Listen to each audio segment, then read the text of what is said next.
Hi hello नमस्कार सर्वांना. आपण पाहतोय अरेंज मॅरेजचा भाग 3. ICU वॉर्डचा तो पांढरा दरवाजा उघडला आणि डॉक्टरांनी अत्यंत गंभीर चेहऱ्याने बाहेर पाऊल टाकलं. त्यांच्या गळ्यातला स्टेथोस्कोप आणि चेहऱ्यावरचा थकवा पाहून तिथली शांतता अधिकच भयान वाटू लागली होती. आरोहीने अद्वैतकडचा आपला मोर्चा वळवला आणि ती धावतच डॉक्टरांच्या दिशेने गेली.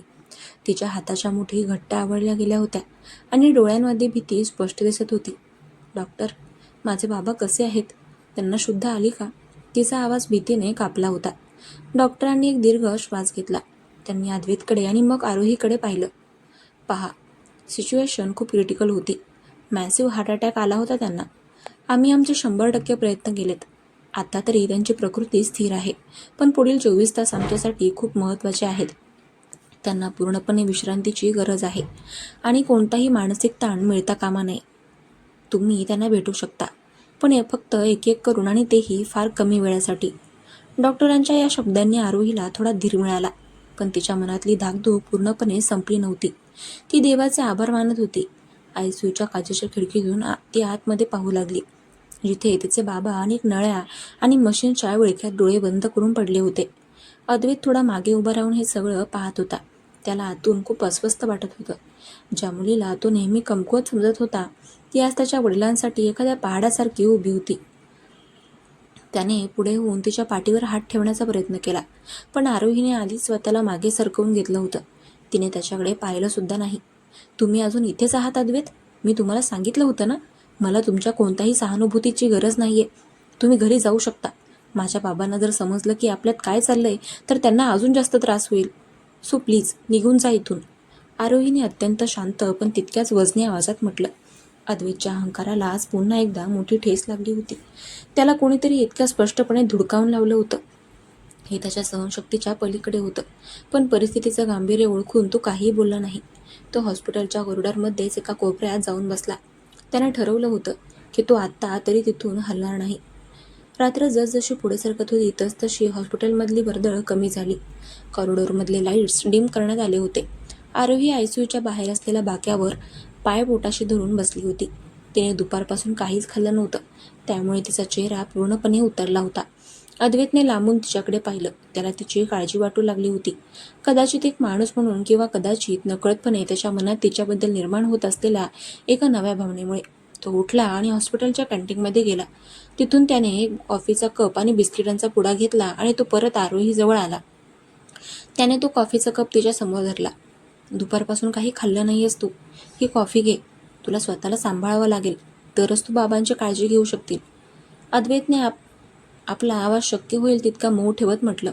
आरोहीने आधी कॉफीच्या कपाकडे आणि मग अद्वैतच्या डोळ्यांमध्ये पाहिलं.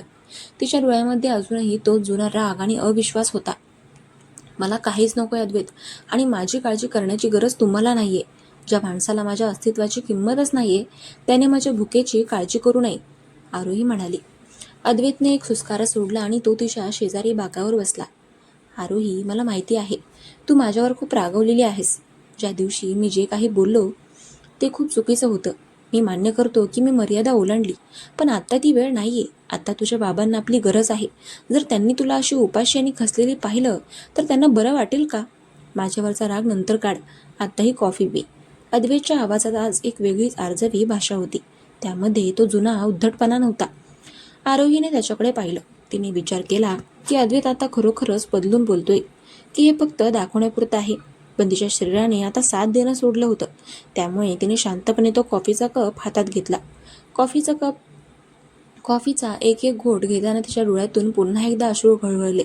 अद्वैतने खिशातून रुमाल काढून तिच्यासमोर केला, पण तिने आपल्या साडीच्या पदरानेच डोळे पुसले. त्यांच्यातली ही शांतता खूप काही सांगून जात होती. सकाळचे 7 वाजले. डॉक्टरांनी राऊंड मारला आणि त्यांनी बाबांची तब्येत आधीपेक्षा बरी असल्याचं सांगितलं. बाबांनी डोळे उघडले आणि ते आरोहीला बोलावत होते. आरोही घाईघाईने ICUच्या आतमध्ये गेली. बाबांच्या चेहऱ्यावर ऑक्सिजनचा मास्क लावलेला होता, पण त्यांच्या डोळ्यामध्ये आपल्या मुलीला पाहताच एक वेगळंच समाधान आलं. आरोहीने त्यांचा हात हातात घेतला आणि ती रडायला लागली. रडू नकोस बाळ, मी ठीक आहे, बाबा अत्यंत क्षीण आवाजात म्हणाले. त्यांची नजर अचानक दरवाजापाशी गेली, जिथे अद्वैत उभा होता. बाबांच्या चेहऱ्यावर एक हसू उमटलं. त्यांनी अद्वैतला आत येण्याचा इशारा केला. अद्वैत संकोचत आत आला आणि बाबांच्या बेडच्या दुसऱ्या बाजूला उभा राहिला. बाबांनी अद्वैतचा हात धरला आणि तो आरोहीच्या हातावर ठेवला. अद्वैत, माझ्या जाण्यानंतर माझ्या मुलीची काळजी घेणारा कोणीतरी आहे हे पाहून मला खूप आधार वाटतोय. माझी आरोही खूप सोन्यासारखी मुलगी आहे. तिला कधीही अंतर देऊ नकोस, बाबा म्हणाले. बाबांचे हे शब्द ऐकून अद्वैतच्या छातीमध्ये धस्स झालं. त्याला आतून अपराधी वाटू लागलं. ज्या मुलीला तो रोज मानसिक त्रास देत होता, तिच्या वडिलांचा त्याच्यावर किती अगाध विश्वास होता. अद्वैतने आरोहीकडे पाहिलं. तिने आपले डोळे बंद केले होते. जणू ती बाबांसमोर हे नाटक सहन करण्याचा प्रयत्न करत होती. अद्वैतने बाबांच्या हातावर हलकी थाप दिली आणि म्हणाला, तुम्ही काळजी करू नका बाबा, मी आरोहीला काहीच कमी पडू देणार नाही. 2 दिवसानंतर बाबांना जनरल वॉर्डमध्ये शिफ्ट करण्यात आलं. त्यांची तब्येत आता बरीच सुधारली होती. आरोहीच्या घरचे इतर नातेवाईकही तिथे आले होते. त्यामुळे अद्वैतने आरोहीला सांगितलं की तो 2 दिवसांसाठी सोलापूरला जाऊन ऑफिसचं काही महत्त्वाचं काम संपवून परत येईल. आरोहीने फक्त मान हलवली. अद्वैत सोलापूरला परत आला, पण त्याचं मन आता घरात किंवा ऑफिसच्या कामात लागत नव्हतं. तो जेव्हा जेव्हा त्याच्या खोलीत जायचा, त्याला तिथे फक्त आरोहीचा चेहरा आठवायचा. तिने डायरी समोर ठेवून त्याला विचारलेले प्रश्न त्याच्या कानामध्ये गुंजायचे. त्याला पहिल्यांदाच जाणीव झाली होती की तो रियाच्या नावाने एका निष्पाप मुलीवर किती मोठा अन्याय करत होता. त्याने कपाटातून ती काळी डायरी काढली. त्याने रियाचा तो फोटो पाहिला. आश्चर्य म्हणजे आज तो फोटो पाहून त्याच्या मनात आधीसारखा तीव्र राग किंवा प्रेम काही झालं नाही, तर फक्त एक रिकामेपणा जाणवला. त्याला समजलं की रिया त्याच्या आयुष्यातून कधीच निघून गेली होती, पण तो उगीच त्या आठवणींचं ओझं वाहून स्वतःचं आणि आरोहीचं आयुष्य उद्ध्वस्त करत होता. अद्वैतने ठरवलं की तो आरोहीला फोन करेल. त्याने फोन लावला, पण आरोहीने फोन उचललाच नाही. त्याने 2-3 वेळा ट्राय केलं. शेवटी तिसऱ्यांदा तिने फोन उचलला. बोला अद्वैत, काय झालं? आई बाबा ठीक आहेत ना? तिचा आवाज खूप व्यावसायिक होता. हो, सगळे ठीक आहेत. मला फक्त तुझी विचारपूस करायची होती. आणि बाबा कसे आहेत आता? अद्वैतने विचारलं. बाबा ठीक आहेत. उद्या त्यांना डिस्चार्ज मिळणार आहे. मी त्यांना घरी घेऊन जाईन आणि काही दिवस त्यांच्यासोबतच राहीन, आरोहीने सांगितलं. पण आरोही, तू सोलापूरला कधी येणार आहेस? अद्वैतच्या आवाजातली अस्वस्थता तिला जाणवली. मी आत्ताच सोलापूरला येण्याचा विचार करत नाहीये अद्वैत. बाबांना माझी गरज आहे. आणि आपण त्या रात्री जे ठरवलं होतं ते तुम्ही विसरलात का? आपण फक्त जगासाठी एकत्र आहोत. आत्ता मला माझ्या बाबांसोबत राहायचे. असं म्हणून आरोहीने कोणताही विचार न करता फोन कट केला. अद्वैत फोनकडे पाहतच राहिला. त्याला समजलं की आरोहीला परत मिळवणं इतकं सोपं नसणार आहे. तिच्या मनाला लागलेली जखम खूप खोल होती. दुसऱ्या दिवशी संध्याकाळी अद्वैत ऑफिसमधून घरी येत असताना सोलापूरच्या एका मोठ्या मॉलच्या कॅफेबाहेर त्याची गाडी सिग्नलला थांबली. तो सहज खिडकीबाहेर पाहत होता. इतक्यात त्याची नजर कॅफेच्या काचेच्या आत बसलेल्या एका कपल्सवर पडली. त्या मुलीचा चेहरा पाहून अद्वैतच्या अंगातून एक विजेची लहर धावून गेली. ती मुलगी दुसरी तिसरी कोणी नसून रिया होती. हो, तीच रिया जिने त्याला 5 वर्षापूर्वी सोडून दिलं होतं. ती आधीपेक्षा खूप आधुनिक आणि श्रीमंत दिसत होती. पण धक्कादायक गोष्ट ही होती की ती ज्या मुलासोबत बसली होती तो सुमित नव्हता, तर अद्वैतच्या कंपनीचा एक मोठा बिझनेस पार्टनर निखिल होता. रिया निखिलच्या हाताला धरून खूप लाडात हसत होती, जशी ती कधी काळी अद्वैतसोबत हसायची. अद्वैतला तिथे सगळं समजलं. रियाचा स्वभावच असा होता, फक्त पैशाच्या मागे धावण्याचा. तिने सुमितलाही सोडलं होतं आणि आता ती नवीन सावज शोधत होती. अद्वैतने गाडी बाजूला पार्क केली. त्याच्या मनात कोणताही राग नव्हता, तर एक प्रचंड उपरोधिक भावना होती. तो सरळ कॅफेच्या आत गेला आणि त्यांच्या टेबलपाशी जाऊन उभा राहिला. अद्वैतला अचानक पाहून रियाच्या हातातील कॉफीचा कप थरथरला. तिचा चेहरा एकदम फिकट पडला. अद्वैत, तू इथे? ती चाचरत म्हणाली. अद्वैतने तिच्याकडे पाहिलं आणि एक शांत नॅचरल हसू दिलं. हाय रिया, खूप दिवसांनी भेटलो. कसा चाललाय तुझा बिझनेस? अद्वैतने निखिलकडे पाहत म्हटलं. निखिलने विचारलं. अद्वैत, तू हिला ओळखतोस? अद्वैत हसला आणि म्हणाला, हो हो निखिल, ही माझी कॉलेजची खूप जुनी ओळख आहे. पण असो, मला निघायचे. All the best Riya. Advait तिथून मागे वळला आणि बाहेर आला. कॅफे बाहेर येताच त्याला असं वाटलं की त्याच्या छातीवरचं एक खूप मोठं ओझं उतरलं होतं. ज्या रियाच्या मागे तो 5 वर्ष देवदास बनून फिरत होता, तिची खरी लायकी आज त्याच्यासमोर आली होती. त्याला स्वतःचीच आता लाज वाटली की त्याने अशा मुलीसाठी आरोहीसारख्या हिऱ्यासारख्या मुलीचा अपमान केला होता. त्याच्या डोक्यामध्ये आता फक्त एकच विचार होता, तो म्हणजे आरोही. त्याला आत्ताच्या आत्ता तिची माफी मागायची होती. तिला सांगायचं होतं की तो आता त्या भूतकाळापासून पूर्णपणे मुक्त झाला आहे. तो गाडीत बसला आणि त्याने थेट आरोहीच्या गावचा रस्ता धरला. रात्रीचे 10 वाजले होते. जेव्हा तो आरोहीच्या घराबाहेर पोहोचला, तिच्या घराचे दिवे चालू होते. तो गाडीतून उतरला आणि त्याने घराची बेल वाजवली. दरवाजा आरोहीनेच उघडला. समोर अद्वैतला एवढ्या रात्री पाहून ती थक्क झाली. अद्वैत, तुम्ही एवढ्या रात्री इथे काय करताय? तिने आश्चर्याने विचारलं. अद्वैत काहीच बोलला नाही. त्याने थेट पुढे होऊन आरोहीला घट्ट मिठी मारली. त्याच्या या अचानक केलेल्या कृतीने आरोही पूर्णपणे स्तब्ध झाली. तिचे हात हवेतच राहिले. तिने त्याला मागे ढकलण्याचा प्रयत्न केला.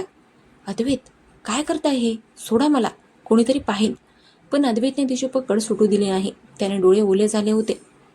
आरोही, प्लीज मला माफ कर. मी खूप मोठा मूर्ख आहे. मी आज रियाला पाहिलं आणि मला समजलं की मी किती चुकीच्या व्यक्तीसाठी तुला त्रास दिला. मी त्या भूतकाळातून पूर्णपणे बाहेर आलोय आरोही. मला माझी ती डायरी नाही हवी. मला फक्त तू हवी आहेस. मला एक संधी दे प्लीज. अद्वैतचा आवाज रडवेला झाला होता. आरोहीने पूर्ण ताकदीने त्याला स्वतःपासून दूर केलं. तिच्या डोळ्यामध्ये आता पाणी नव्हतं, तर एक तीव्र नकार होता. खूप उशीर केलात अद्वैत तुम्ही, ती अत्यंत शांत आणि थंड आवाजात म्हणाली.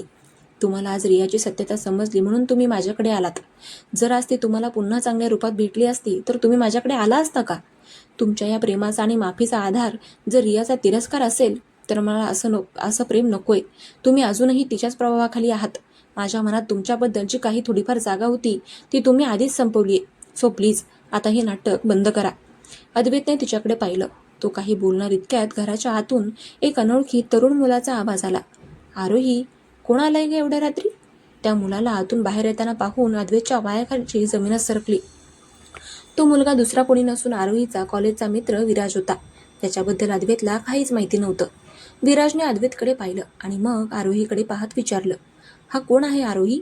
आरोहीने अद्वैतकडे पाहिलं आणि अत्यंत थंडपणे म्हणाली, कोणी नाही विराज, हे सोलापूरचे गृहस्थ आहेत.